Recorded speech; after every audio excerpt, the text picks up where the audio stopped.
네, 오늘 이슈에서는 정부의 부동산세 정책을 진단하고 민생 안정과 투기 근절을 위한 세금 정책을 짚어보겠습니다. 예산 전문가신데요. 나라살림연구소 이상민 수석연구위원 나오셨습니다. 안녕하세요. 예, 안녕하십니까. 예. 우선 이 나라살림연구소가 어떤 곳인지 좀 소개 좀 부탁드리겠습니다. 정부 재정하고요. 그리고 지방정부 재정 개혁을 연구하는 곳입니다.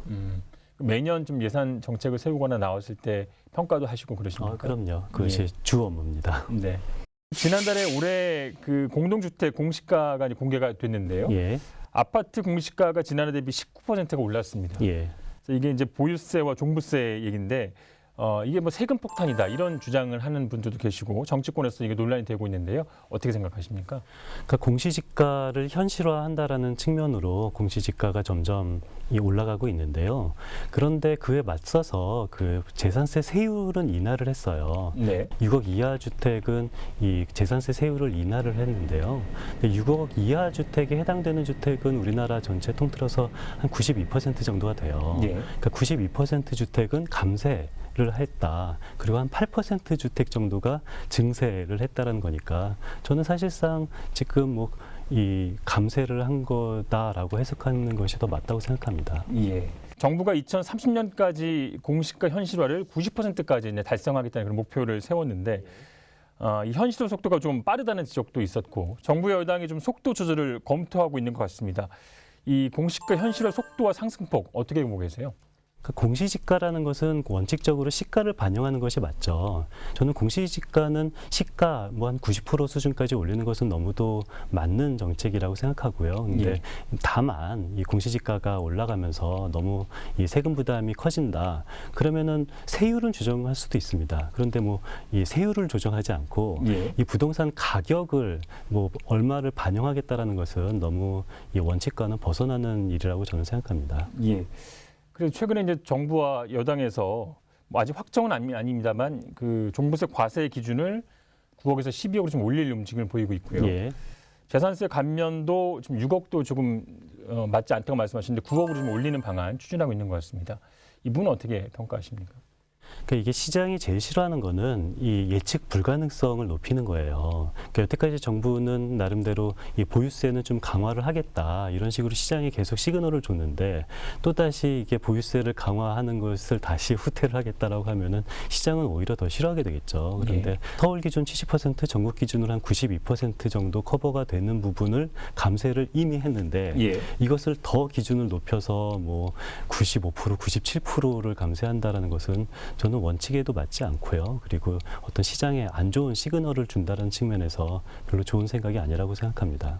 올해 기준으로 해서 서울 같은 경우에는 종부세를 내는 가구 수가 아마 4분의 1 정도 되더라고요. 그렇죠. 당초에는 이것이 부유세 성격이었는데 4분의 1 정도 되다 보니까 이게 보통세가 아니냐, 취지에 좀 맞지 않느냐는 그런 비판이 있는 것 같아요.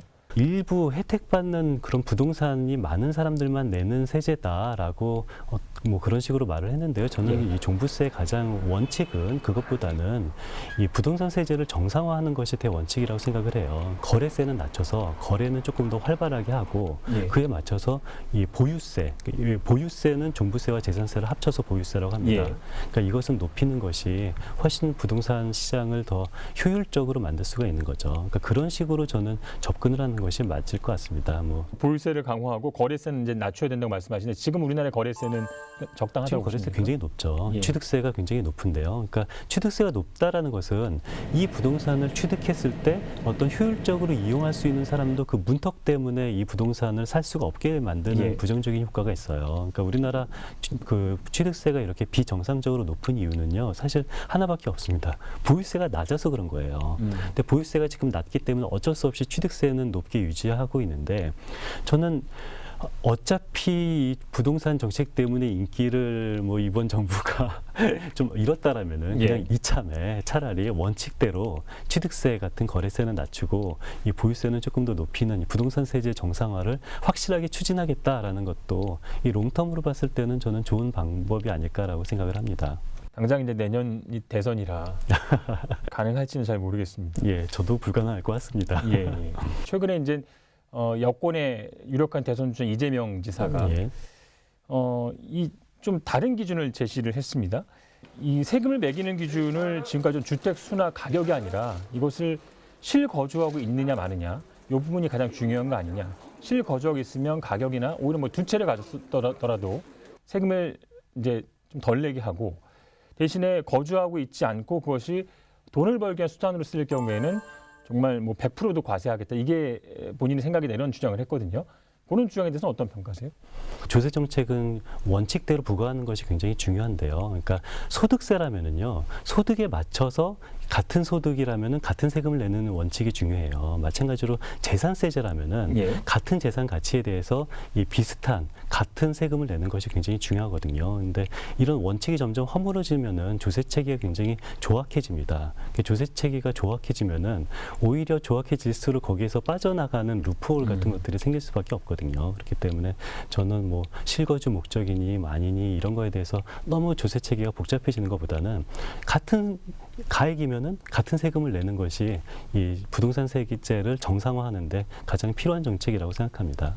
거래세를 낮추고 보유세를 높이는 것이 과연 그런 부동산 안정화를 꾀할 수 있을까라는 질문을 드려보고 싶습니다.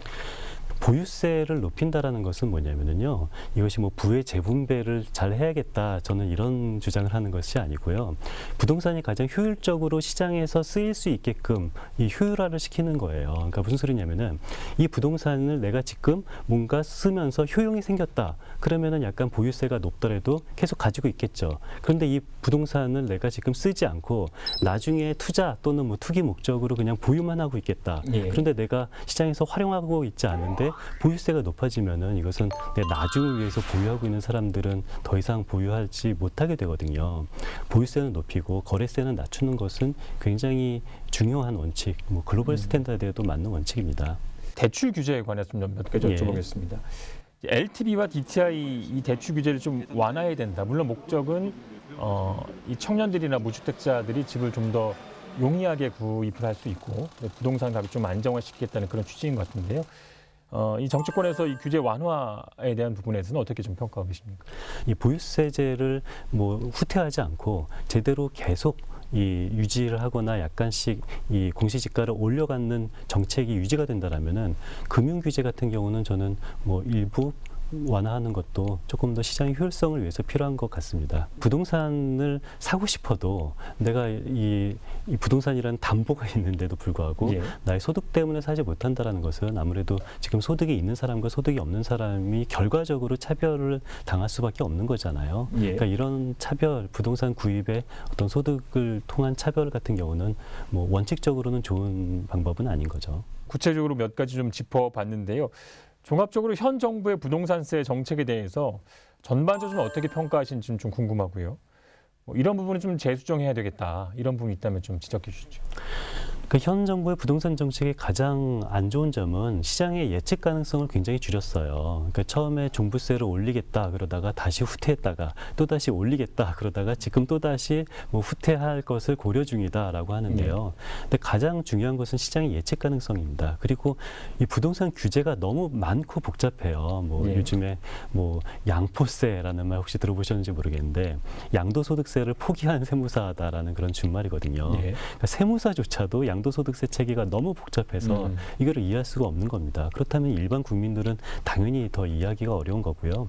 이렇게 복잡한 부동산 정책을 이번에 내놓고 또 일주일 뒤에 또 내놓고 한 달 뒤에 또 내놓는 것은 뭐 시장의 시그널을 뭐 제대로 주기 어렵고요. 저는 가장 강력한 원칙 한두 가지만 지키고 예. 나머지 규제는 조금 더 좀 적극적으로 풀어도 된다고 생각합니다. 여기서 말하는 원칙이라는 것은 이 보유세 를 강화한다라는 원칙은 바로 뭐 후퇴할 수 없는 원칙이겠죠. 예. 시민단체에서 이 부동산 투기 근절을 위해서 토지 초과 이득세 입법을 주장하고 있는데요. 예. 어떤 내용이고 필요성에 대해서 좀 설명 부탁드리겠습니다. 예전에 토초세라고 보통 자주 불렸는데요. 그 노태우 정부 때 이 토지 공개념 일환으로 도입됐다가 이것이 97년도 IMF 직전에 이게 폐지된 이 법률입니다. 그러니까 이 토지 초과 이득세는 뭐냐면은 이 일반 뭐 주택이나 뭐 공장 토지에 해당되는 것은 아니고요. 예. 보통 유휴지, 나대지라고도 하죠. 예. 토지가 있는데 아무것도 하지 않고 그냥 놀리는 토지. 이 놀리는 해당 토지가